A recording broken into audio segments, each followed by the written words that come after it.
Hi there, this is Ross from Oikos. Last night, on the 12th of December, a big new update to WordPress was released. That's version 3.8, and it looks very, very different to the previous version. And so before I go updating lots and lots of client sites, I wanted to just show you these changes. I think that these changes are fantastic. I think that they really help move WordPress forward into the next few years, and they take on board lots of things that are needed with the way that things currently are in web publishing. A lot of the changes don't affect the actual website itself, but affect the back end of WordPress Dashboard that you log into to make changes to your site and to manage the content of your site. So you should see on your screen what I've just set up, a retro test site which is running WordPress version 3.7, and this is displaying the default theme from WordPress 3.7. That theme is called 2013. And the first thing that you'll notice if you install or upgrade to WordPress 3.8, if you're running your own theme, that won't change, but the default theme that you get when you first install WordPress 3.8 is called 2014, and it looks very, very different. It's very kind of what's called a flat design, so it's very square edges and flat colours, not much in terms of texture or depth to it, and that is a modern design trend that is happening, and lots of people think that that's for the better as well. You can't see much on here, but it's a very, very image heavy theme. It's designed to show off photographic content, or lots of posts that have really, really good images associated with them. So I won't touch on this very much. I probably won't come back to it, in fact, but just to know that 2014 as a theme option is there, and it exists, and it has some very specific applications. Probably be really interesting to see what people do with it. The bigger changes are when you log in. You'll notice first that the grey admin bar along the top that you get looks slightly different. It's a darker shade of black, and the icons have changed slightly, and that is fitting with the new WordPress dashboard. So if we go to this menu and go and visit our dashboard,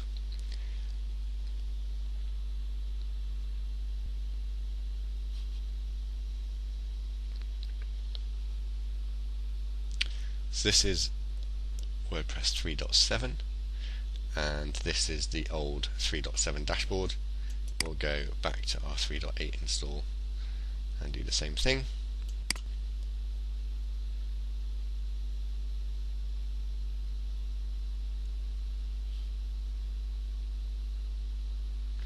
And you'll see, while everything is in pretty much the same place, I'll just flick between the two again, it does look significantly different.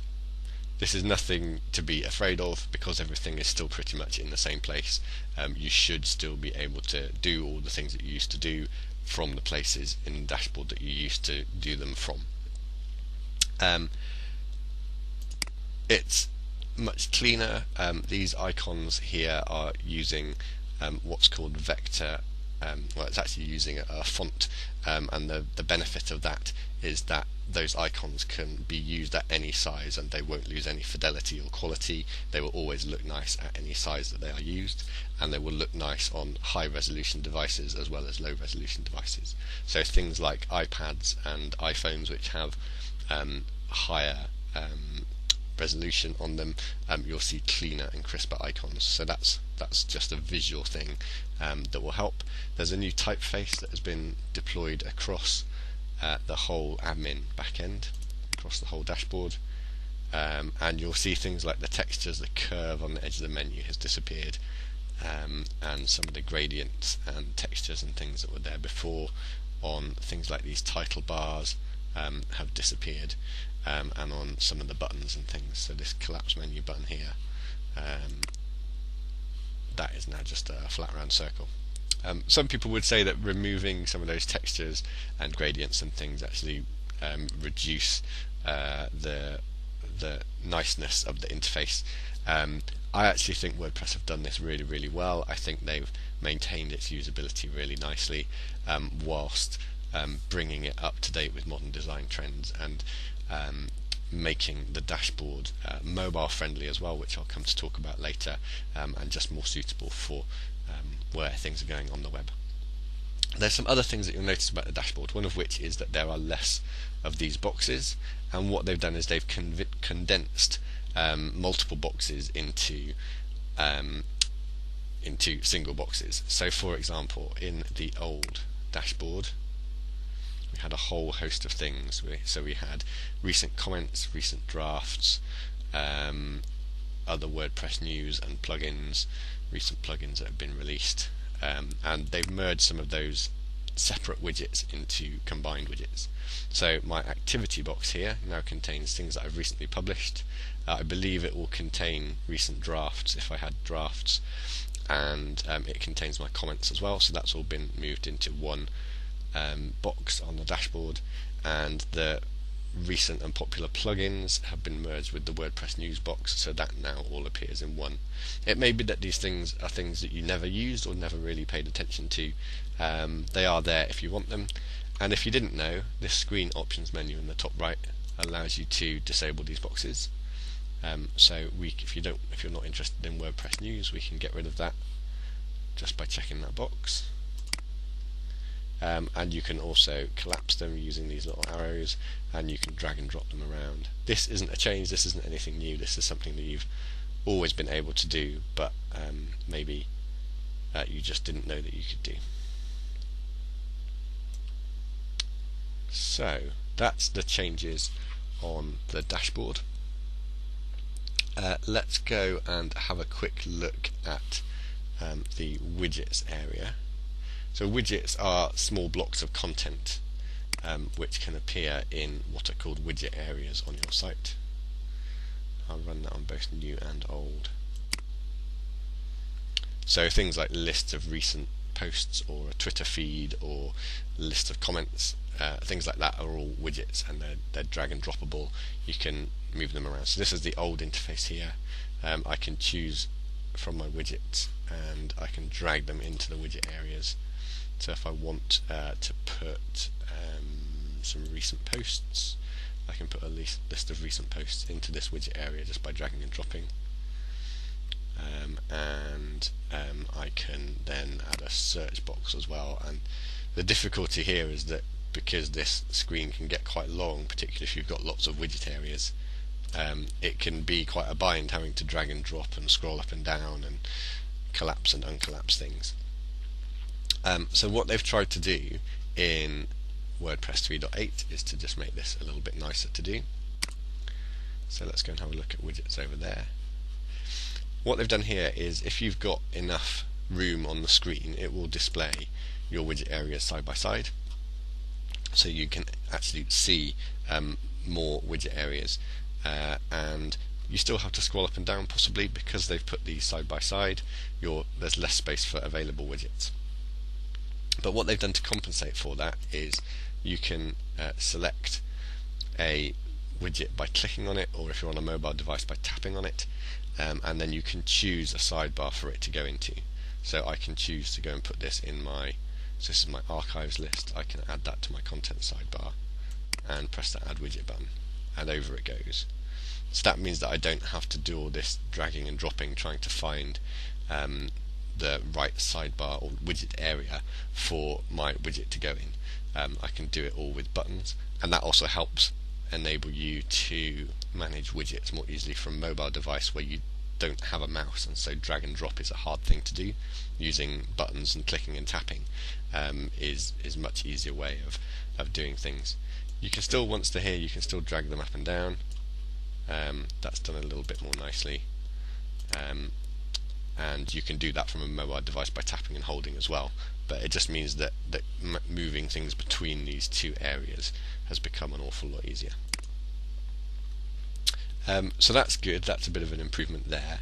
And the other place where there has been significant change is something that you probably won't ever use, and that's in the theme selector. So if you ever want to change the theme that you are using, there's a screen that lets you do that.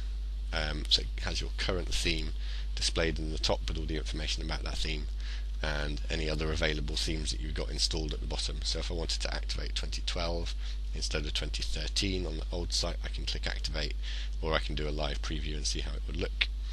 And there's a separate tab if I want to install excuse me, if I want to install or upload a new theme, there's a separate tab at the top here where I can upload a new theme if I wanted to do that.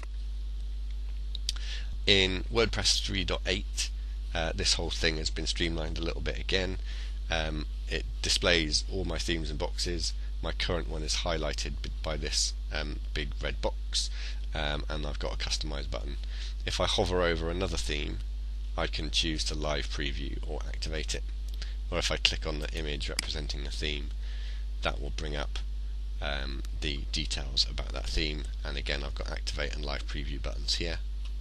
And I can also use these arrows, or I can use the arrow keys on my keyboard, so you won't see any mouse clicks, to move left and right between the different themes that I've got installed. So there's an easy way to browse through the details of the themes that you've got installed.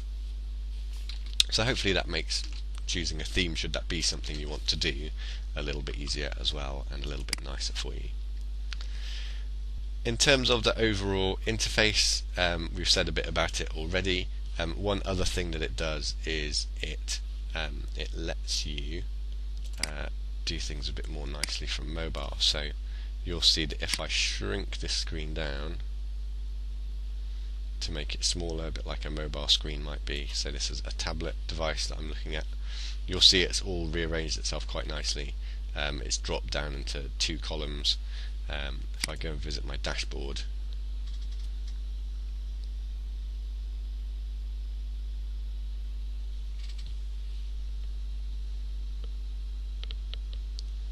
you'll see that the boxes have shrunk in size, and if I make it a bit smaller, it will at some point. So the menu collapsed. There you go. There's different things happen at different widths. So my menu collapsed to just icons at that point, and if I go a little bit further, I get the mobile editing screen, which totally rearranges the layout. So this is what you would see, or something like what you would see if you were on a mobile phone, and the menu has gone up to the top of the screen. This little 3-bar icon, that generally on a mobile device represents a menu, so if I click that, that brings me back the whole menu. So the whole thing has become what in web design terminology is called responsive. So we've got one interface, and that interface works on any sized mobile or desktop device, and the design adapts itself to the device that you're looking at without needing to reload the page.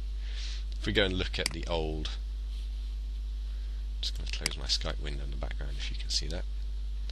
If we just go and look at the old interface, you'll see it has collapsed the menu for us, but everything else is still squeezed on, bits have been chopped off. We can go and look at the dashboard and see how that looks.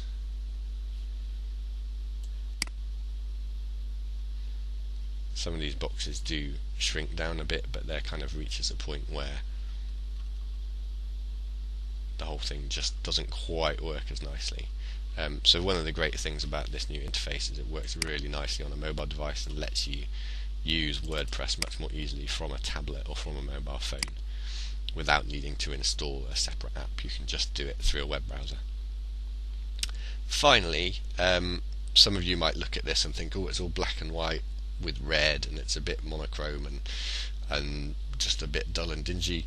Is there anything I can do about that? And the answer to that is yes, there are colour themes. So if we go to users and to your profile, or you can access this from your little user icon in the top, go and edit that.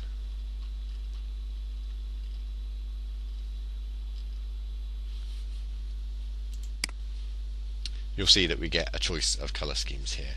So, and these, you select one and it will let you try it out immediately. So if you want something blue, then we can click that and you should immediately see that change takes effect. So we've now got an all blue theme, and I've got a friend who particularly likes ectoplasm, It's got some nice purples and greens, or you might like reds, oranges and yellows.